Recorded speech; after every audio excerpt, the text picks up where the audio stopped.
আমার মরণ আসিবে কখন কেউ তো জানি না।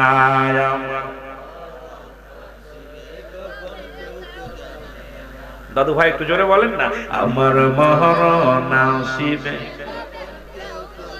আমি চলে যাব, আমায় তোমরা ভুইলা যাইও না। আমি চলে যাব,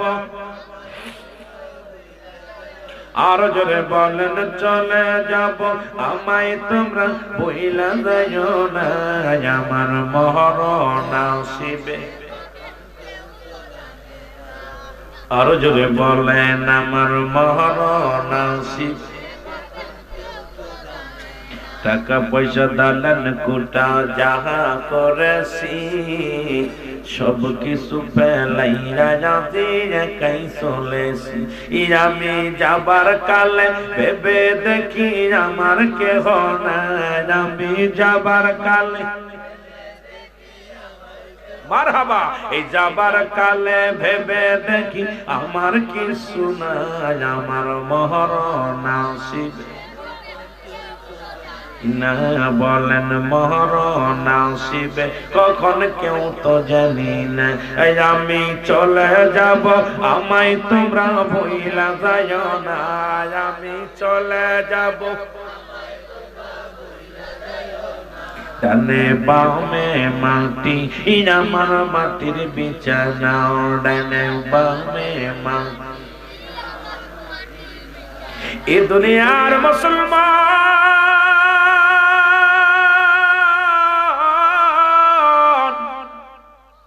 বলতেছিলাম, এক নাম্বার বিপদ হলো মানুষের মরণ। এই মরণের পেয়ালা পান করতেই হবে, এর মধ্যে কোনো সন্দেহ নাই। ঠিক কি না? সবচেয়ে সহজ মৃত্যু হলো, মুফতি আমজাদ আলী সাহেব একটা কিতাব লিখলেন, কিতাবের নাম বারে শরিয়াত। এই কিতাবের মধ্যে উনি লিখতে যায় বললেন, দুনিয়ার মানুষ শোনো, 70টা তাজা উটের গায়ের চামড়া জবাই না করে উল্টো দিকে টান দেয়, লবণ আর মরিচ লাগা দিলে যতটুকু যন্ত্রণা হয় এর চাইতে 70 গুণ যন্ত্রণা হলো একটা সাধারণ মৃত্যু। তার প্রমাণ মালাকুল মউত যে কত ভয়ঙ্কর তার প্রমাণ আমার নবীজি রাহমাতুল আলামিনের কাছে যখন আজরাইল আগমন করলেন, মা ফাতিমা ঘরের মধ্যে শুই নালাম। আজরাইল যখন দরজার মধ্যে টোকা দিছে, নবীজি বড় অসুস্থ। আজরাইলের টোকা শুনিয়া মা ফাতিমা বলে, কেডা? ডাকো গো কেডা? ভিতর থেকে আওয়াজ আসে, কে? আব্বা জান বড় অসুস্থ, আপনি কে গো ডাকছেন? আজরাইল কয়, ফাতেমা রে, আমি আর কেউ না, আমি মালাকুল মউত। আমি আমার নবীর সাথে কথা বলার জন্য আসছি। জোরে বলো না আল্লাহু আকবার। মা ফাতেমা দরজা দাঁড়িয়ে ডাকতে বলে, আজরাইল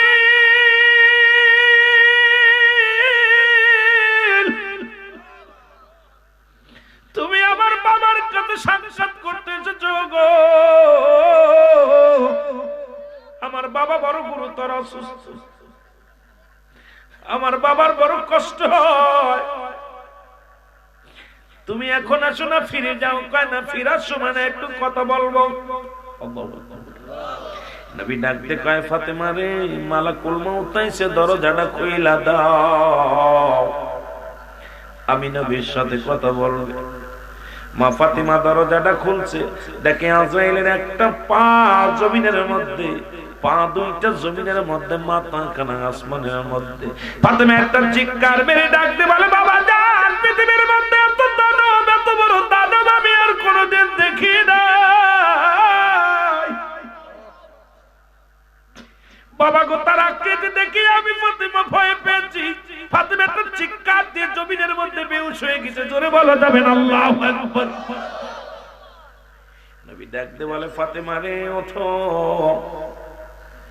আজরাইল আয়েশা নবীর সাথে কথা বলে চলে গেলেন। ইয়া রাসূলুল্লাহ, ইয়া হাবিবাল্লাহ, আমি আপনার কাছে আল্লাহ পাক পাঠাইছে, আপনি যাবেন। কখন যেতে চান বলেন?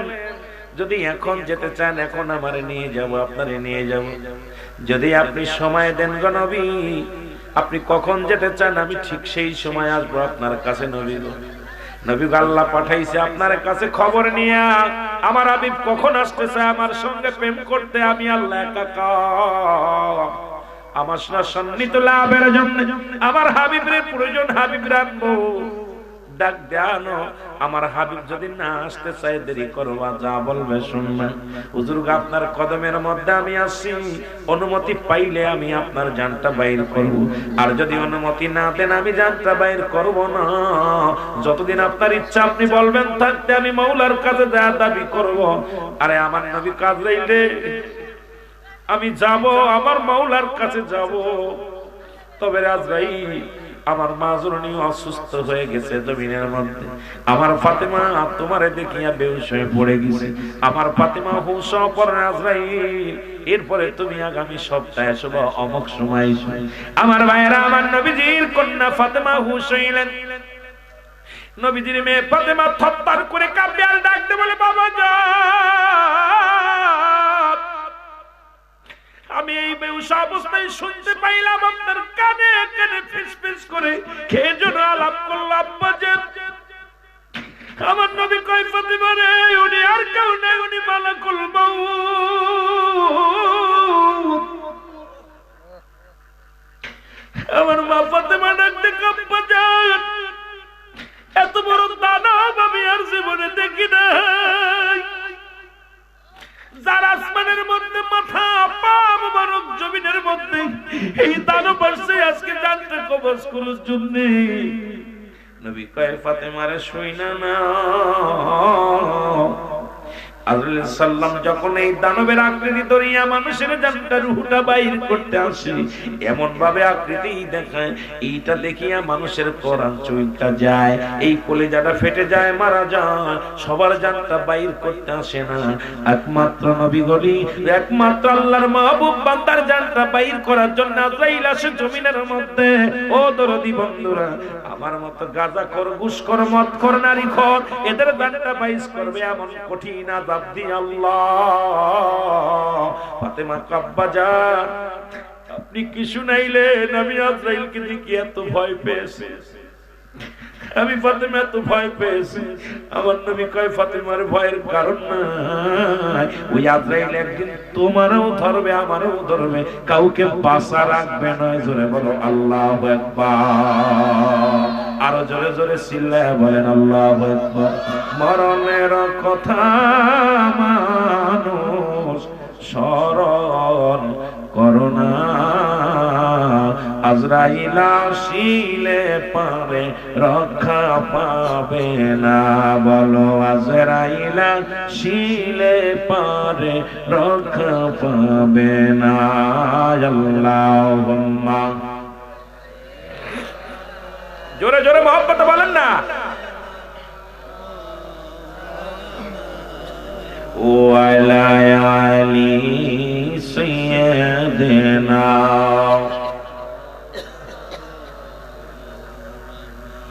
ও নিষ্ঠুর দরদি,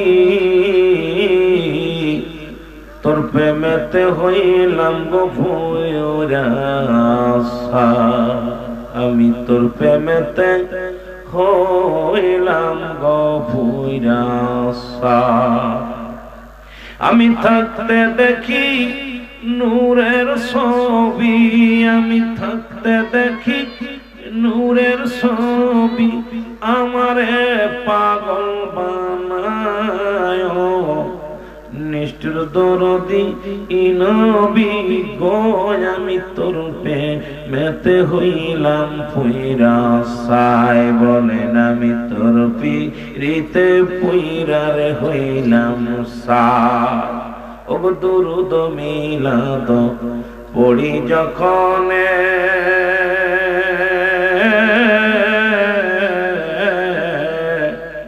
এই আশিকে শান্তি পাইব আমার বুকে, ওগো আশিক শান্তি পাইব নবীজি বুকে।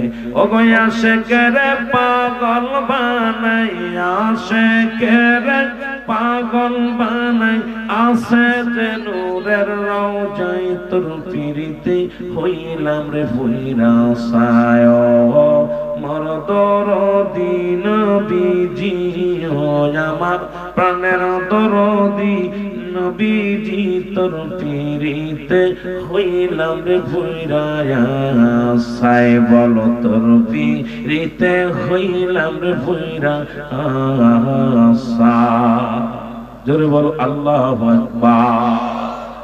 এ দুনিয়ার মুসলমান, আমি যে কথা বলতেছিলাম দরদি বন্ধুরা শুইনা নাও।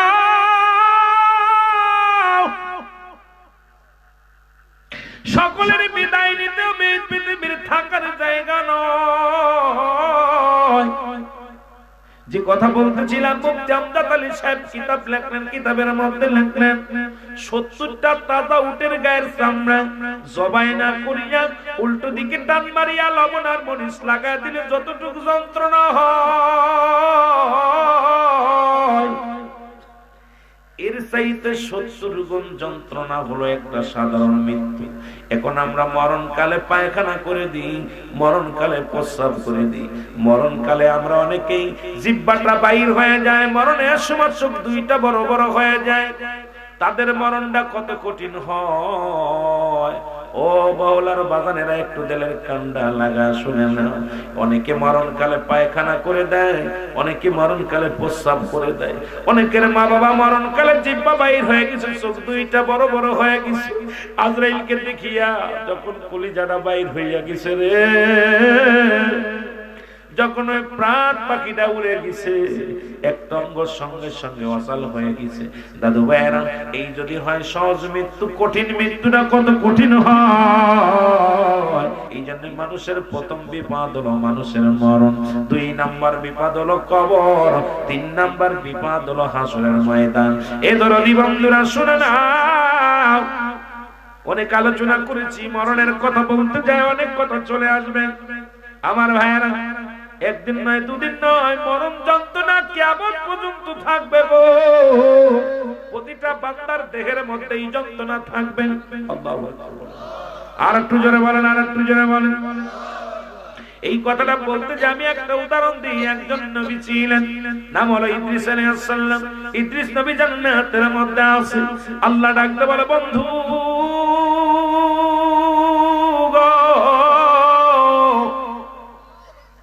তুমি জান্নাতের মধ্যে আছো, জান্নাতের নিয়ামত গুলো পাইয়া বুঝি অত্যন্ত খুশি হয়েছে। ইদ্রিস আলাইহিস সালাম বলে, আমার আল্লাহ, তোমার জান্নাতের বিবরণ দেওয়ার মতো ক্ষমতা আমার নাই। তোমার জান্নাতের নিয়ামত বিবরণ আমি কেমনে দিব? যেদিকে তাকাই সেদিকেই শুধু নিয়ামত, যেদিকে তাকাই সেদিকেই শুধু ভরপুর নিয়ামত গো আমার আল্লাহ। তবে জান্নাতি পাইয়া আমি যত খুশি হয়েছি, তার চাইতে বড় দুঃখ পেয়েছি আমার মৃত্যু যন্ত্রণা। আল্লাহ ডাকতে বলে, আজরাইল রে, জলদি যা আমার বন্ধুরে জানায়া।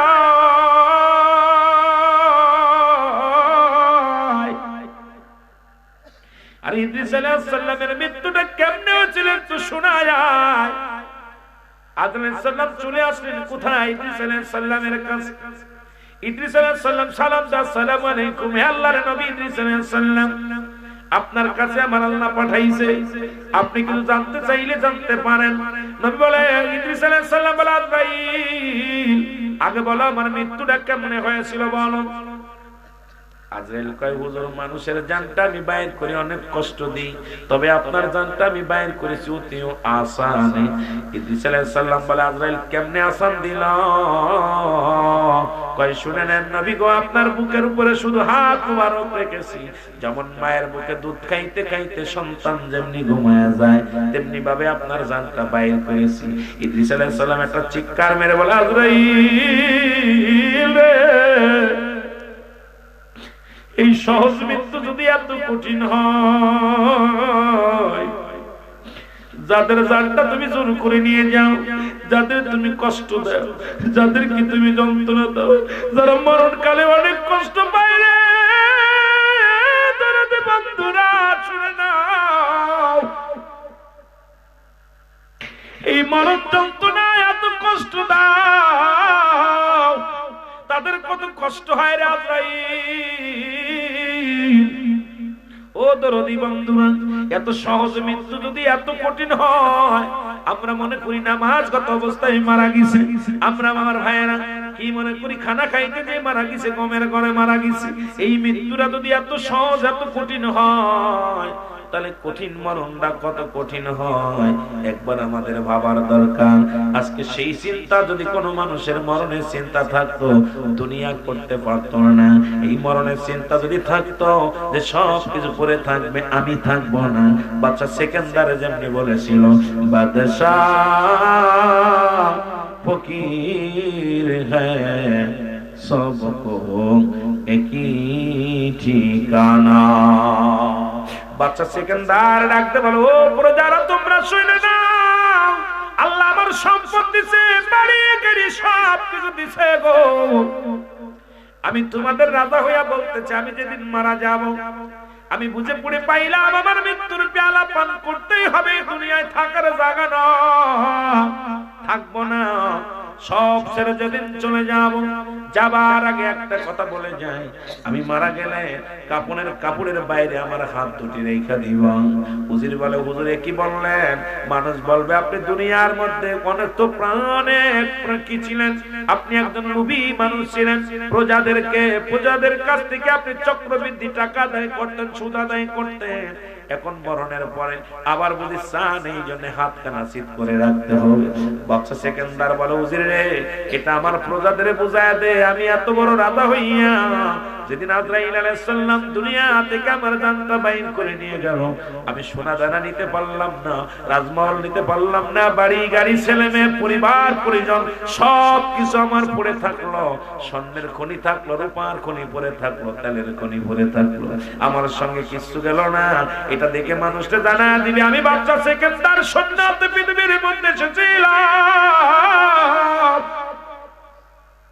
আবার আমি সন্ন্যাতে বিদায় নিলাম।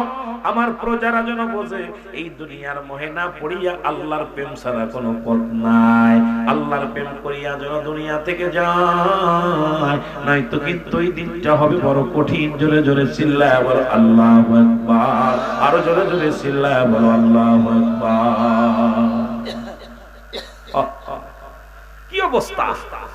বাদশা সেকেন্দার প্রজাদেরকে বুঝাইয়া দিলেন যে আমার কাপড়ের বাইরে দুইটা হাত এইভাবে চিৎ করে দিবা। লোকজন যদি জিগায় যে বাদশা দুনিয়াতেও লুকিয়েছিল খালি সম্পদ মানুষের কাছ থেকে, আজকে আমরা দেখেন আল্লাহ এত সম্পদ দিছে, তাও সুদ খায়, ঘুষ খায়। বাড়িওয়ালা 5 তলা বাড়ি, 6 তলা বাড়ি, 10 তলা বাড়ি। আল্লাহ চাকরি দিছে, 30,000 40,000 টাকা বেতন পায়, তারপরে 20 টাকা 50 টাকা ঘুষ খায়। অফিসে বসে 200-300 ঘুষ খায়। একবার চিন্তা করার দরকার, যেটা না হলে তোমার চলতো। কত মানুষ সারাদিন বলে ভিক্ষা করে 50 টাকা রোজগার করে, সে সুখে আছে। আমাকে আল্লাহ হাজার টাকা আমি ইনকাম করতেছি, আমার এরপর আমার সুদের দরকার কি, ঘুষের দরকার কি? বাড়ি গাড়ি করা নিয়ে ব্যস্ত। আমার ভাইয়েরা, একবার আমাদের বাবার দরকার ছিল কুল্লু মান আলাইহা ফান, সব শেষ। আল্লাহ বলে, বান্দা এই পৃথিবীর মধ্যে যা কিছু আছে সব আমি ছিন্ন বিচ্ছিন্ন করে দিব। এই পৃথিবীর মধ্যে কিচ্ছু বলতে কিচ্ছু রাখবো না। সেদিন আমি থাকবো শুধু একা। এই যে আজকে আপনাদের হবিগঞ্জে যত বাড়ি গাড়ি, তেলের পাম্প বলেন আর কল কারখানা, টেস্টার মিল যা বলেন না কেন, সব ছিন্ন বিচ্ছিন্ন করে দিবে কে? জোরে বলেন কে? আল্লাহ করে দিবে। আল্লাহ বলে, বান্দারে সব কিছু আমি শেষ করে দিব, থাকবো শুধু আমি থাকবো। কে থাকবে? তাহলে আমাদেরকে আল্লাহর প্রেমের দরকার আছে কি না? আরো জোরে বলেন, আল্লাহ রে ডাক রে বান্দা, আল্লাহ রে ডাক তোরা, আল্লাহ রে ডাক রে বান্দা, আল্লাহ রে ডাক। এর ডাকার মতো ডাকলে পারে, ডাকার মতো ডাকলে পারে, গোনা পাবি মাপ। আল্লাহ রে ডাক রে বান্দা, আল্লাহ রে ডাক তোরা, আল্লাহ রে ডাক। যে আল্লাহ বলেন, বান্দারে যেদিন কিচ্ছু বলতে কিচ্ছু থাকবে না, এই জমিনটা আমি আল্লাহ পুরো তামা বানায়া দিব। জমিনের মাটিগুলো পুরো তামা হয়ে যাবে, জমিনের ভিতরে যত পানি আছে পানিগুলো পুরো ছাই হয়ে যাবে। যেদিন আমি কিচ্ছু বলতে কিচ্ছু থাকবে না, সেদিন থাকবো শুধু আমি আল্লাহ, আর আমি থাকবো আমার নবীর ভালোবাসা নিয়ে। এই জন্য আমরা আল্লাহর গোলাম, নবীজির প্রেম নিয়ে থাকতে চাই কি চাই না? আরো যারা বলেন চান কি চান না? কার গোলামি? যারা বলেন কার? আল্লাহর গোলামি করতে চাই, নবীজির প্রেম, আল্লাহর গোলাম। আমার ভাইয়েরা, বর্তমান মুসিবতের জামানা, বিপদের জামানা। কিয়ামতের আগে 10টা আলামত হবে। কয়টা আলামত? জোরে বলেন কয়টা আলামত? 10টা বড় বড় আলামত হবে। মোট 70টা আলামত হবে। 70টার অলরেডি সবগুলোই প্রায় হয়ে গেছে, কয়েকটা বাদ আছে। এখন দেখি বাবা, ওয়াজ নসিহত দিয়ে মানুষের হিদায়াত হয় না। ওয়াজ নসিহত একটা ব্যবসা, ওয়াজ নসিহত একটা তামাশার পাত্র হয়ে গেছে। ওয়াজ নসিহতের ভিতরে মানুষের তাসিন নাই, ইমানদারের তাসিন নাই, আলেমদের তাসিন নাই। ভালো করে বুঝা লন বাবারা, একটু কথাগুলো না বললে নাই রে বাবা। যেহেতু আজকের আলোচনা দিচ্ছে কবর, হাসর, মিজান, এ বাবা শুনে না, কবরের কথা, মৃত্যুর কথা বলতে যা অনেক সময় নষ্ট করো না। ওই মৃত্যুর পেয়ালা পান করতেই হবে, এর মধ্যে কোনো সন্দেহ নাই।